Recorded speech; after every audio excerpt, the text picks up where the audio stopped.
While I was overseas, my brother seized my $450,000 house and bragged at a barbecue. Dad sided with him.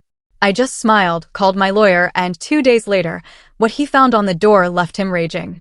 Can you imagine standing in your own home, the one you built brick by brick, only to have your brother, backed by your own parents, casually announce it's now his? I thought betrayal was a sharp knife, but it turns out it's a slow, insidious theft, and they expected me to just thank them for it. My name's Landon, I'm 31, and up until a few months ago, I actually thought I had a pretty good handle on my family. You know, close enough for birthdays, distant enough no one was hitting me up for cash in the group chat. I'm the older brother, by 4 years. My younger brother, Evan, he's 27, and he's always had this kind of restless charm, the kind of guy who can talk his way into, and usually out of any short-lived opportunity. My house, man, that house is everything to me. 3 bedrooms, on a quiet street, those beautiful crepe myrtles that just shower pink petals onto the sidewalk. And yeah, an HOA that sends politely aggressive emails about trash cans. It's not a mansion, not by a long shot, but it's mine. I worked night shifts for a year straight to save up for the down payment. I refinished those hardwood floors myself, with a rented sander that sounded like a helicopter landing in my living room.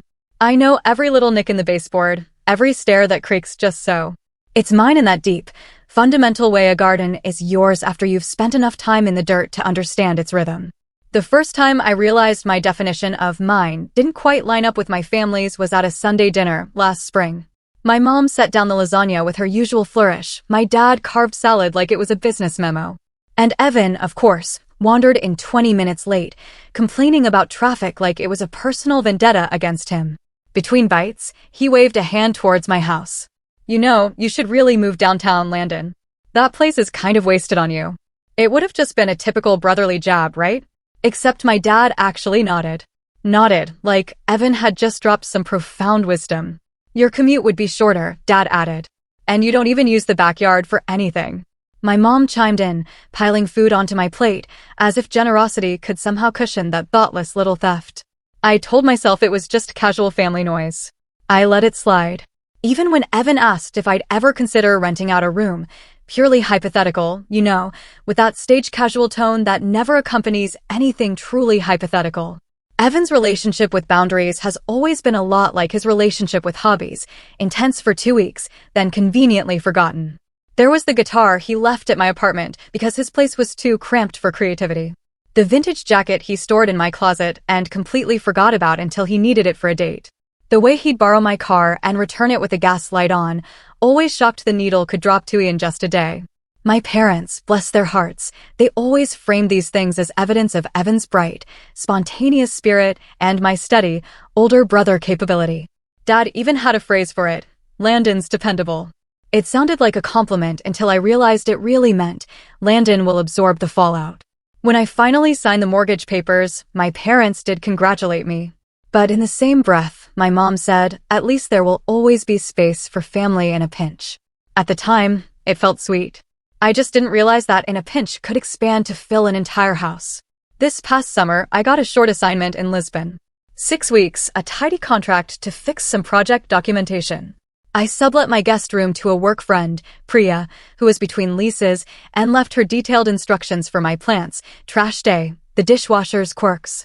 I told my parents I'd be gone, sent Evan a link to a cafe where he could watch soccer at 6 a.m., and boarded my flight with the calm certainty that my house would be exactly where I left it when I got back. Looking back, that certainty feels thin, like the foil wrapper on a firework meant to be torn open. The first hint that something had shifted arrived on my second Sunday overseas. I was walking back from the market, a paper bag of Pimmins tucked against my chest, when my phone buzzed. A text from my mother. It was a photo of my backyard, absolutely packed with people in folding chairs, a pop-up tent I didn't recognize, and a caption that read, Family Barbecue. We're breaking in the summer, right? Breaking in. That phrase stuck with me. I thumbed a reply, looks fun. But another photo arrived before I could hit send. This one was Evan at my grill, face tipped towards the camera, that easy confidence he wears like a jacket. And he was wearing my apron. The one I bought at a farmer's market, the one with the stain from the night I tried to flip hash browns with my bare hand. On him, it looked like a costume. A borrowed version of competence. My mother's next message was a voice note, full of laughter and clinking plates. My father's voice, somewhere in the background. I swallowed the first trace of unease with a bite of fruit that suddenly tasted too sweet. Priya texted an hour later. Your brother asked about my lease. Said he was thinking long-term. Is there something I should know? I stopped on the sidewalk and just stared at that sentence until my screen went dim. I called her. She sounded embarrassed. He's nice, she said quickly. I just wasn't sure if you'd talk to him about, plans. I told her my only plan was to come home to my house in 3 weeks, and she should ignore any questions that made her uncomfortable. We hung up. I stood in the shade of an orange tree, pressing the little silver spare key that lives on my keychain into my palm, like a reminder. Mine. A week later, I called home. It was bedtime for me, mid-afternoon for them. My father answered. He sounded so happy in that buoyant, distracted way he gets when he's busy hosting. We're setting up for a repeat, he said cheerfully. Your brother's inviting folks from his gym. Community building. He said the words like an incantation, as if community building prevented thoughtlessness from counting as thoughtlessness. When I asked if they'd cleared it with Priya, there was a pause, and then my mother's voice cut in on speaker. Oh, she'll be fine for a few hours. She's young. It's good for her to be part of things. The things hung there, shapeless and large. Just keep it tidy, I said. It's still my house. I made sure to say it kindly. I made sure to add, you know I trust you, which is one of those phrases that feels sturdy until you stack too much on it, and then it buckles. The following Thursday brought a group picture. Evan centered, my parents flanking him, and my living room in the background. My coffee table relocated, my rug rolled up like an inconvenience. I stared at the photo so long the details blurred. My mother's clasped hands. The way my father's chin tilted with pride. Evan's casual arm over the back of my couch. The caption this time was from my father, feels like home.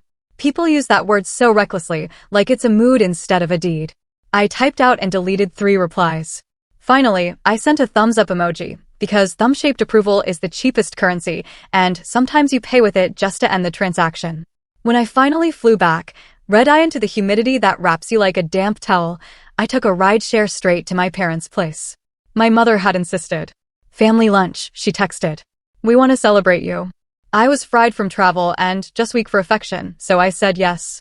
I showed up in a wrinkled shirt, with a gift bag of Portuguese pastries I'd carefully chosen to win points I shouldn't have felt I needed.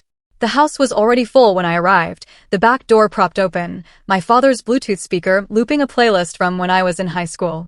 I kissed my mother's cheek, hugged my father, and scanned for Evan. He appeared with a spatula and an embrace that smelled like lighter fluid and cologne.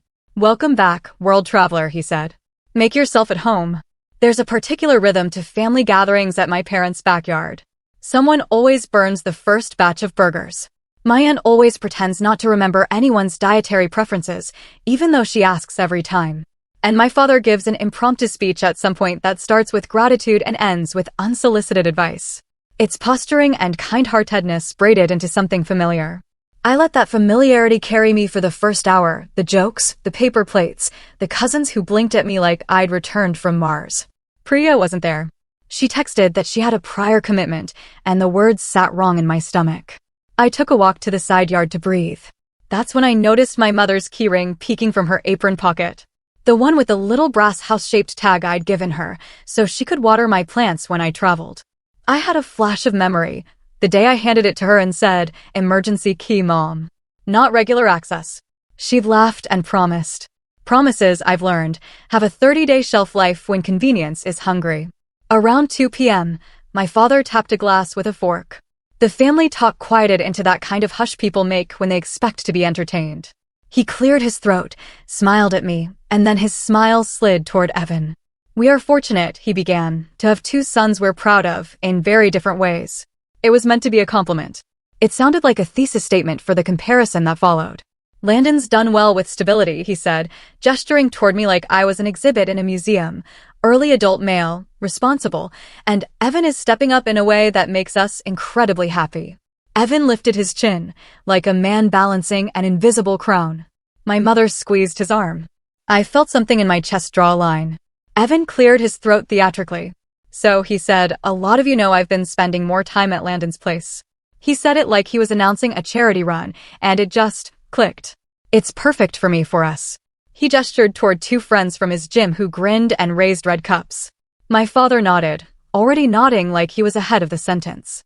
"It's our home now," Evan said, shaping the word the way a child shapes a new sound they like. "We'll take care of it, obviously. Landon's going to be traveling more, and he won't need all that space. It makes sense. He'll thank me later." The sentence floated up, tidy and smug, and then settled over the patio like a film. Someone laughed in a confused way, thinking it was a joke, then stopped when my father didn't. My father's voice came strong and certain. "He deserves it more than you." He said it to me, without saying my name, as if I were a concept, dependable son, rather than a person holding a paper plate and a gift bag and an entire memory of sanding floors. I don't remember setting my plate down, but I must have, because later I found it neatly balanced on the edge of the table with a fork still resting on the lip. What I do remember is the heat in my face receding like a tide and a cool clarity taking its place. The way air feels before a storm, when the leaves on trees turn their pale undersides to the sky. I remember vivid detail. The pattern on my mother's apron, the green bottle fly landing on the rim of a lemonade pitcher, the way my father's hands were laced in front of him, like a judge preparing to explain a sentence he regretted but believed in. People talk about fight or flight like it's a binary. But there's a third option I've learned to trust: observe. Stay absolutely still and let everyone show you who they are. I smiled. Not the hurt, tight-lipped smile people give when they're pretending something doesn't sting, but the easy smile I've used in conference rooms when a client thinks a deadline is a suggestion, and I know the contract doesn't. "Interesting," I said. The word bled into the heat like a drop of cool water on a skillet. Evan grinned wider, mistaking my tone for sport. My father's face relaxed in relief. My mother patted my shoulder. To them, the moment was a neat ribbon on a decision made in my absence, a family realignment disguised as inevitability, a redistribution of space explained as common sense.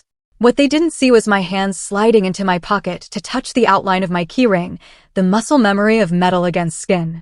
What they didn't hear was the little click in my head when a boundary shifts from soft to steel. And what none of us could ignore was the way the backyard noise swelled back up around us, the cousins, the grill, the playlist skipping to a song about coming home, while the center of the scene went quiet. Evan raised his cup toward me, like we were making a toast together. And my father started to say something about transitions, and my mother asked if I wanted more pasta salad, and I said, "I'm good." In that calm voice people use when they're counting instead of shouting. I stayed another hour because leaving immediately would have looked like anger, and I didn't want to give them the comfort of labeling me emotional. I asked my aunt about her dog's surgery. I let my cousin's toddler press sticky hands on my knees. I listened to Evan outline his plans for the yard, string lights, a fire pit, maybe an outdoor cinema night for the neighborhood, as if my lawn were community property with his name on the deed of vibes. Every few minutes he'd loop back to ours, with the confidence of a person repeating a mantra until it feels true. "It's going to be so good," he kept saying. "You'll see." The implication, unspoken but loud, was that my primary role now was to recognize how generous he was being with my things. As the sun tilted and the shade crawled across the patio, I excused myself and went to the bathroom off the hallway, the one with the faucet that squeals if you turn it too fast. I washed my hands slowly and watched the water beat on my skin, the way a steady stream becomes a pattern if you stare long enough. I looked at my face in the mirror and saw not rage, not even surprise, but that quiet patience I learned from sanding floors. One pass, then another, then another. The surface changing, even if it looks the same. When I stepped back out, my father was waiting, like a man ready to sign for a package. "This is for the best," he said, with the gentle authority of someone who believes they are a good person making a tough call. "Evan needs stability." He didn't add the next part out loud, but I could hear it anyway, and you can absorb the change. I walked outside into the golden hour and found my mother at the dessert table, cutting brownies into triangles because she insists triangles feel more festive. She squeezed my hand, eyes bright in that way that means she thinks she's being wise. "It's all family," she murmured. "Homes are meant to be shared." I kissed her cheek because I love my mother, even when she says things that make me feel like a guest in my own life. "I know," I said. And I meant it, though not in the way she heard. I do know what homes are for. I know that they are built from choices and habit, and the quiet refusal to hand the keys to someone who assumes they're entitled to them. I know the difference between sharing and surrender. When I finally left, the sky was bruised with that purple that shows up just before the streetlights blink awake. Evan followed me to the side gate, still buoyant, still holding an extra burger like a party favor. "We should grab a beer later this week," he said. "Talk logistics, you know." I'm thinking I could take the main bedroom, because of the windows, and you'll want an office, right? This will be good, man. He clapped my shoulder with brotherly affection, the way someone pats a dog they believe belongs to them because they've decided the dog loves everyone. I looked at his hand on my sleeve, and then at his face. We'll talk, I said. Soon. He grinned, satisfied, and jogged back to the grill, already describing movie night to a cluster of strangers who would, in his mind, soon be my neighbors. I got in my car and sat without starting it. The evening air was warm and hummed with insects. Across the street, a wind chime shivered, making a sound like silverware being set on cloth. I put my phone on the dashboard and looked at the lock screen photo, my backyard last autumn. Sunlight through the maple, turning the grass the color of tea. I remembered kneeling right there to plant tulips, hands in the soil, the ground cool and stubborn in a way that felt honest. I remembered the contract I'd read 3 times before signing. I remembered the HOA packet, the bylaws highlighted like a textbook. I remembered very clearly where the spare keys were, and who had them and why. My thumb hovered over a contact I hadn't called in months. The one labeled with a last name instead of a first, because that's how attorneys organize themselves in your life. My index finger tapped a second contact. Less formal, more neighborhood, because HOAs may be annoying, but they are annoyingly specific about occupancy rules. The screen glowed on my palm, the engine quiet, the music from my parents' yard spilling thinly over the fence like the last trickle of a tap. I thought about the moment on the patio when everyone's faces tilted toward me, waiting for me to nod along with a story in which I was the supporting character. I thought about the word ours settling over my house like fog. I smiled again, the same way I had at the table, and then the porch light across the street blinked on, as if the neighborhood itself had opened one unblinking eye. I tapped the first number, then paused, phone still close to my cheek, listening for that tiny click that means a call has connected. The line was quiet. The evening held its breath.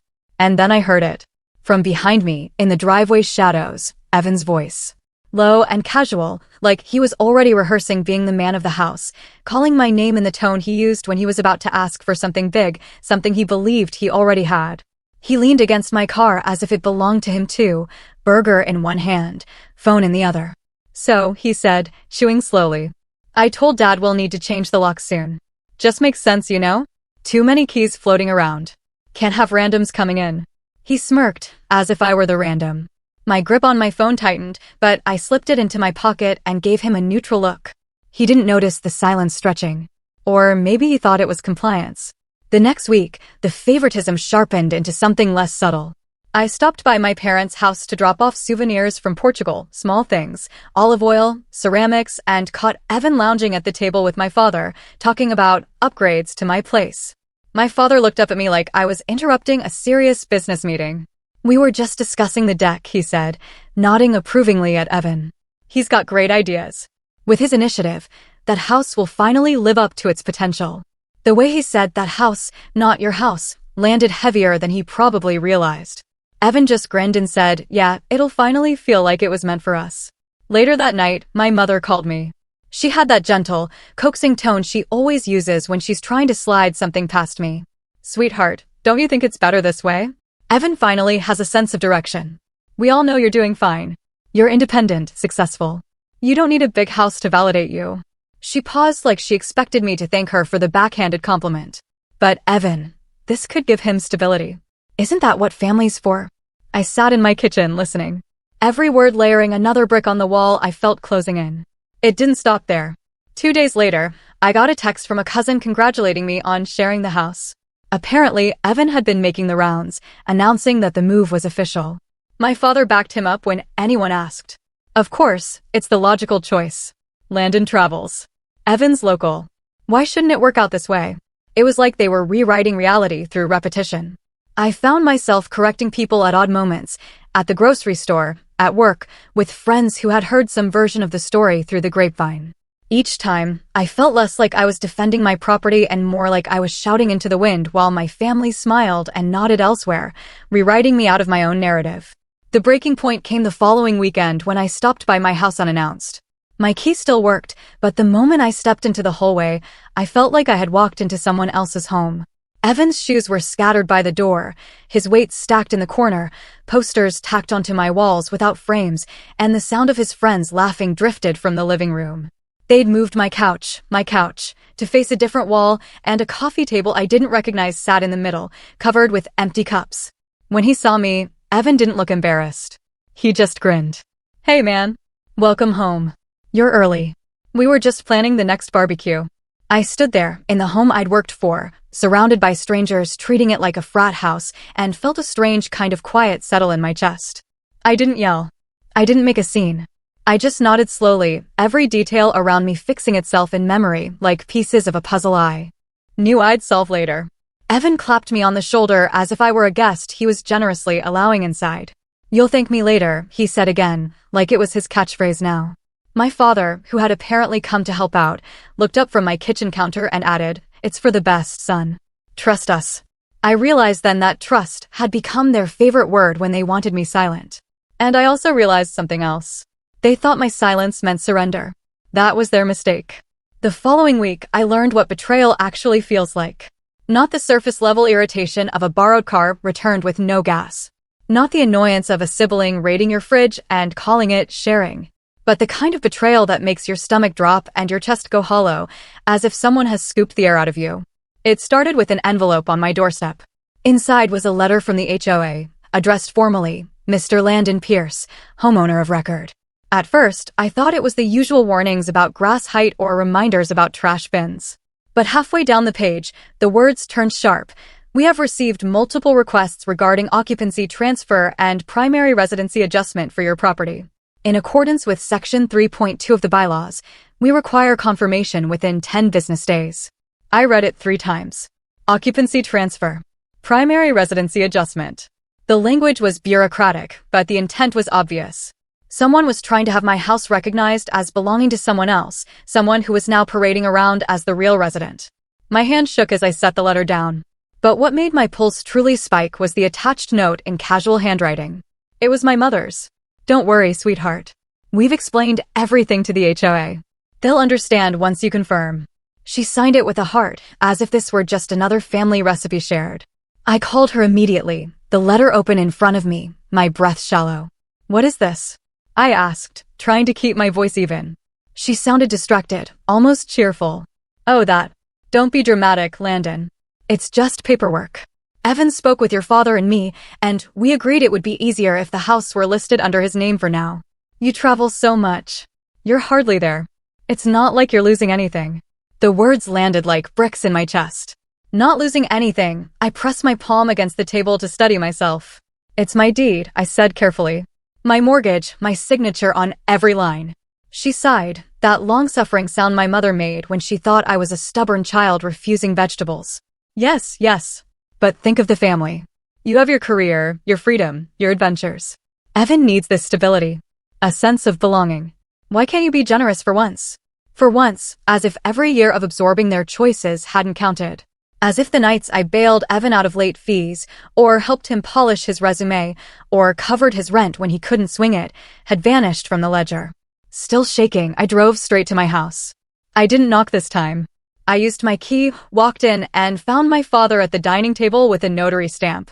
My father, the man who taught me how to sign my name in careful cursive when I was 6, was sitting there, helping Evan fill out paperwork, as if the home I bled hours into was a casual asset to be reassigned. Evan grinned when he saw me. Perfect timing, man. We just need your John Hancock and this will all be official. Smooth transition. No headaches. He slid a page toward me, pen ready. I stared at the document. It wasn't legal, at least not binding in the way they thought. It was a drafted transfer of residence form, full of legalese copy-pasted from templates. It had my name typed in the header, but left the signature line blank, waiting. The notary stamp was tilted, already pressed on the bottom, as if inevitability could be manufactured by ink. Why would I ever sign this? I asked quietly. My father frowned, disappointment etched across his face like I'd embarrassed him in public. Because it's the right thing to do. You don't need the house, Landon. Your brother does. We're trying to make this easy. Don't drag it out. Evan leaned back, smug, as if the decision had already been made, and my role was just ceremonial, just to play along so the story could keep its neat bow. That was the moment something broke inside me. Not a crack, but a clean snap, like a branch under too much weight. I realized it wasn't just Evan. It wasn't just his arrogance or his neediness. It was my parents, too. Their nods, their enabling, their casual dismissal of the hours I worked to carve out a space of my own. They had all silently voted me out of my own life, and they expected me to sign the paperwork to make their theft polite. I picked up the pen. For a heartbeat, the room relaxed, Evan smiling wider, my father's shoulders easing. Then I set the pen down without touching the page and said, very calmly noted. The silence that followed was thick and confused. Evan laughed nervously, like I was joking. My father's jaw tightened. My mother appeared in the doorway with a tray of iced tea, eyes flicking between us, lips parting in that anxious way that begged me to just comply. But in that moment, I knew something they didn't. I wasn't the one cornered here. They were. And I was done being the dependable son who absorbed the fallout. I left that day without raising my voice, without ripping the papers in half, without doing any of the things Evan probably expected for his victory lap. I just walked out of my own house with their voices trailing behind me. My father scolding like I was being immature. My mother pleading with that sugar-laced tone she used whenever she wanted to smooth things over. And Evan calling after me like he was the one granting me mercy. Don't be stubborn, man. It'll all work out better this way. His voice followed me into the driveway, smug and triumphant. The drive back to my apartment felt endless. I kept one hand clenched so tight around the steering wheel that my knuckles ached. Every red light seemed longer than usual. Every stop sign a test of my patience. By the time I parked, I felt hollow, like something had been scooped out of me. My chest was heavy, but my limbs were strangely light, like I could float away if I wasn't careful. That night, I sat on the edge of my bed, staring at the wall. I didn't even bother unpacking my suitcase from Portugal. I just stared, feeling the kind of quiet that isn't peaceful, but suffocating, like the whole room was waiting for me to collapse. The next week was worse. I'd come home from work to find my phone buzzing with messages, friends sending screenshots of Evan's social media posts, pictures of him grinning on my front porch with captions like, "Home sweet home," photos of barbecues in my backyard. People I didn't even know sprawled on the patio furniture I had saved up for. My coworkers whispered about it too, awkwardly. One asked me if I was moving downtown, since your brother said you're letting him take over the place.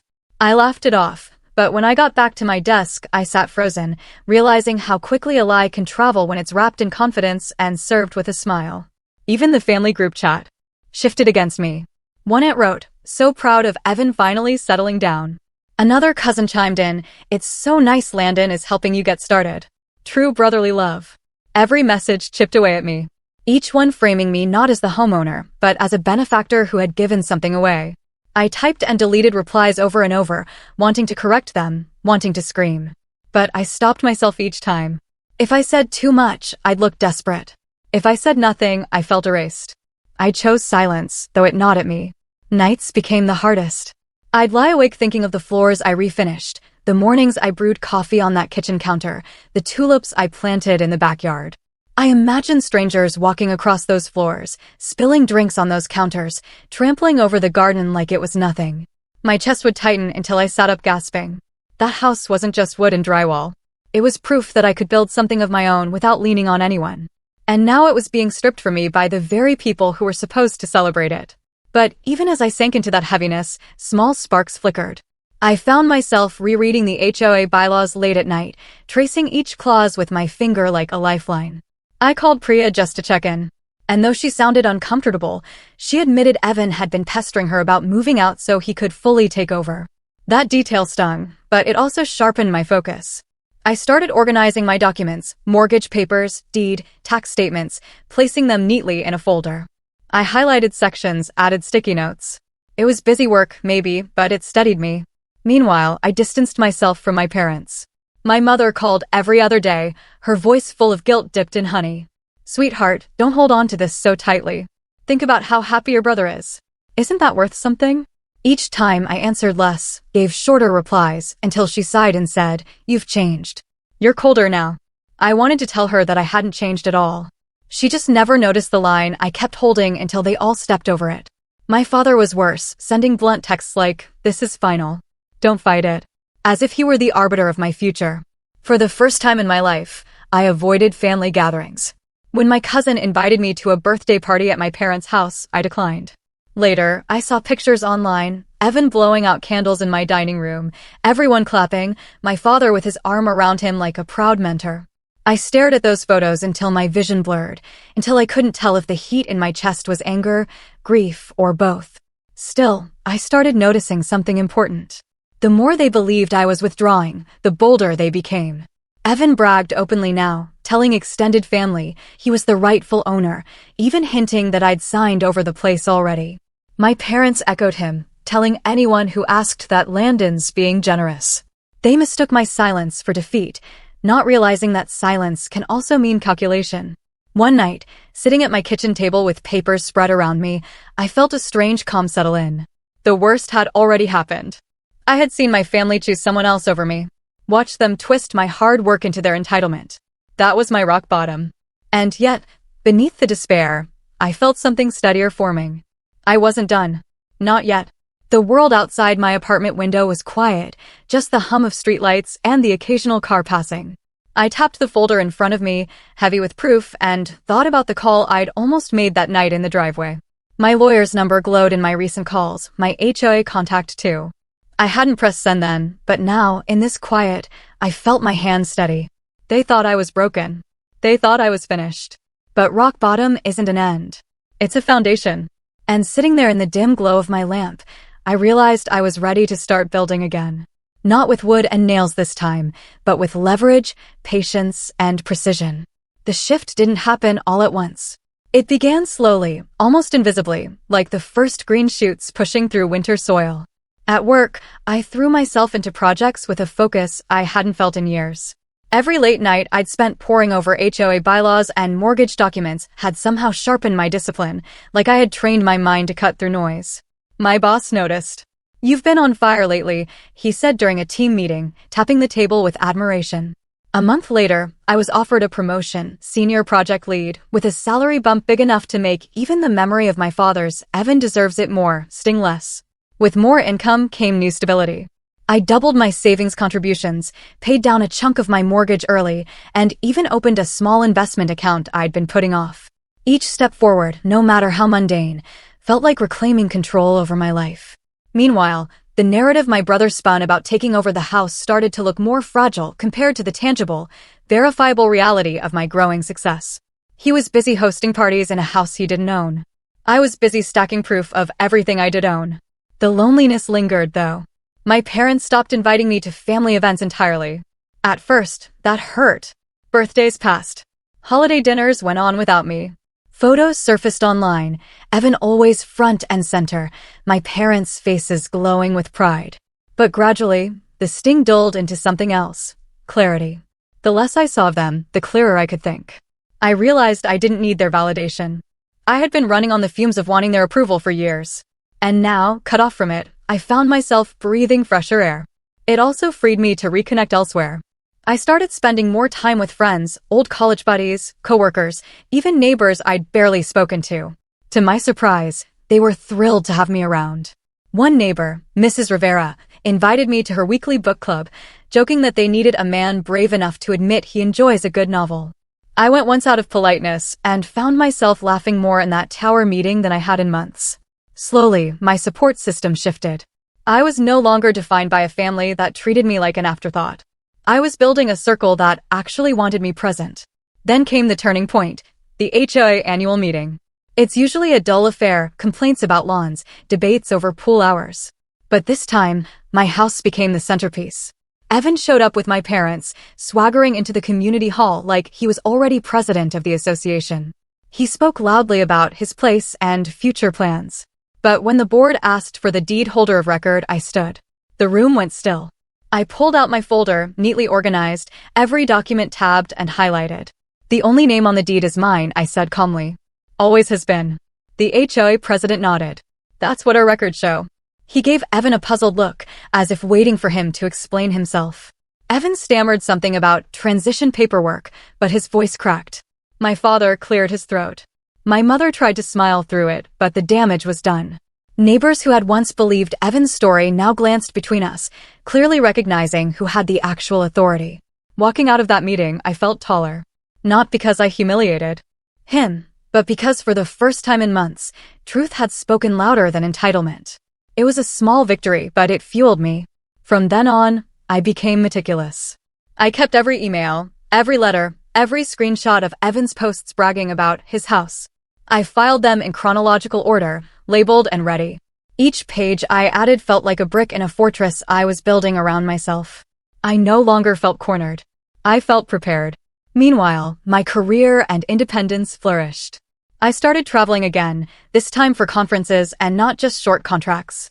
I extended a trip to Chicago into a mini vacation, visiting museums and eating at restaurants alone, without feeling lonely. I began to realize something crucial. I wasn't just surviving this ordeal. I was growing beyond it. And the more I grew, the more desperate Evan became. He doubled down on his claims, throwing bigger parties, telling extended relatives that I had moved on and gifted him the place. My parents backed him, but the cracks in their story showed. When one cousin asked me directly, I simply smiled and said, "Check the deed." No anger, no explanations, just quiet, unshakable truth. That calm became my power. Evan thrived on conflict, on spectacle, on the assumption that I would cave or lash out. Instead, I stayed steady, watching him unravel in his own exaggerations while I built my life brick by brick. I wasn't the desperate brother clinging to a house. I was the homeowner, the professional, the man moving forward. And then one evening, as I sorted through my neatly stacked documents, I came across a message from my lawyer. "We've got more than enough," he said. "When you're ready, we can move forward formally. You'll want to think about how public you'd like this to be." I sat back, the weight of his words settling in. For the first time, I felt not just defensive, but powerful. The pieces were aligning. My foundation was firm, and all that was left was deciding how to use the leverage I had built so carefully. The real setup began the night I stopped treating this as a family squabble and started treating it like a chess match. By then, I'd built a rhythm, work thriving, finances stable, documents stacked like weapons on my desk. But what shifted everything was information. A single conversation that turned a vague sense of power into a clear roadmap. It happened with Priya, the coworker who had sublet my guest room before Evan muscled her out. We met for coffee one Saturday morning just to catch up. She leaned across the table and said quietly, "You should know your brother didn't just push me to leave. He tried to make me sign a lease." I froze, mug halfway to my lips. "A lease?" She nodded. "Yeah, some fake template he printed off. It had his name listed as landlord and yours nowhere on it. He said it would make things easier for the HOA. She paused. "I didn't sign, obviously, but he made it sound like your parents were backing him." She slid her phone across the table. I saved screenshots of the texts he sent me, just in case. There it was. Evidence of intent. Not just entitlement, but actual fraud. My chest tightened, not with fear this time, but with a grim kind of clarity. This wasn't just a family drama anymore. Evan was trying to fabricate his way into legal ground, and he was sloppy enough to leave a trail. I scrolled through the texts, his casual tone, his insistence that this is already decided, his claim that Landon's cool with it. My name was being dragged into lies I'd never agreed to. For the first time, I realized I wasn't just defending property. I was defending my signature, my integrity, my very identity as the person on that deed. That same week, my lawyer confirmed what I'd started to suspect. If he's misrepresenting ownership to tenants, lenders, or utilities, that's fraud. Plain and simple. And the HOA will absolutely back you once we present the documents. His tone was calm, confident. The more evidence we have, the stronger your case. Don't rush this. Let him keep digging. People like your brother don't stop until they've gone too far. So I waited, watched, and collected. Every post Evan made bragging about his home. Every flyer he printed for his so-called community nights at my address. Every message from friends who asked me privately if I had finally handed it over. I smiled, nodded, and told them all the same thing, just wait. Meanwhile, the HOA president, an older man named Richard who prided himself on rules, became an unlikely ally. He called me after another complaint was filed about noise at my property. "Look," he said, his voice laced with irritation, "your brother thinks he runs this neighborhood. He's already racked up 3 violations in your name. But since you're the legal owner, you're the one on record." He paused. "Frankly, I'm tired of it. If you want to make a move, the board will back you." That was when it clicked. I wasn't alone. For months, I had felt isolated, abandoned by my own family, erased from my own story. But outside that circle, people saw the truth. Priya with her screenshots, Richard with his bylaws, my lawyer with his steady voice. Even friends who had once believed Evan's story were beginning to doubt as the cracks widened. I wasn't shouting into the wind anymore. I had an audience, and they were watching closely. In quiet moments, I rehearsed the steps, change of locks, completely legal with the HOA's blessing. Freezing utilities, simple since all accounts were in my name. Cease and desist letters drafted, ready to drop like thunder. And then the piece de resistance, filing a formal claim of fraud if Evan pushed one step further. Every move was lined up like dominoes waiting for the flick of a finger. But I didn't strike yet. Instead, I let Evan's arrogance swell. He announced another party, bigger than before, promising the ultimate housewarming. He sent out invitations with my address printed in bold, like a flag planted on conquered soil. My parents, of course, supported it, telling relatives that Evan deserves to celebrate. I said nothing. I just watched. The night before the party, I sat at my desk, papers spread out like a general studying maps before a campaign. My lawyer's email was open, the HOA support letter folded neatly in front of me, Priya's screenshots stored in a secure drive. Outside, the street was quiet, calm, oblivious. Inside, I felt a kind of stillness I hadn't known since this all began. Evan thought the house was his stage. What he didn't realize was that every light he turned on, every guest he invited, every claim he posted online, it all built my case stronger. He was setting himself up, and I was patiently, meticulously stacking the evidence that would turn his victory lap into his downfall. And when the moment came, I would be ready. The night of Evan's ultimate housewarming felt like a storm gathering. I didn't go near the house right away. I didn't need to. I had already laid every piece of groundwork, and all I had to do now was let the storm hit exactly where it was supposed to. From the moment dusk fell, my phone buzzed with notifications. Friends of friends tagging photos. Cars lining my street. People dragging coolers across my lawn. Music pulsing through the neighborhood, loud enough to make the windows shake. 3 doors down. Evan, in his element, was live streaming from my living room, red cup in hand, talking about his place and the freedom of finally having your own home. I watched quietly from my apartment, every word and video feeding directly into the evidence folder I'd prepared. By 10 p.m., neighbors had already called the HOA. By 11 p.m., I got a text from Richard, the president himself. It's time. Lock scheduled. Utilities off by morning. Do you want me to call it in now? I stared at that message for a long second, feeling the weight of everything, months of humiliation, silence, betrayal. And then I typed one word back, yes. The beauty of it was in the precision. The locksmith arrived just after midnight, slipping in like a surgeon while Evan's party roared inside. Every lock, front door, back door, even the garage, was changed swiftly and silently. The work documented, the receipts signed.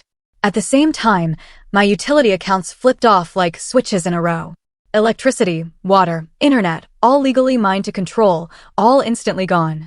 The first sign inside came when the music cut out mid-song. I wasn't there, but I can imagine the scene.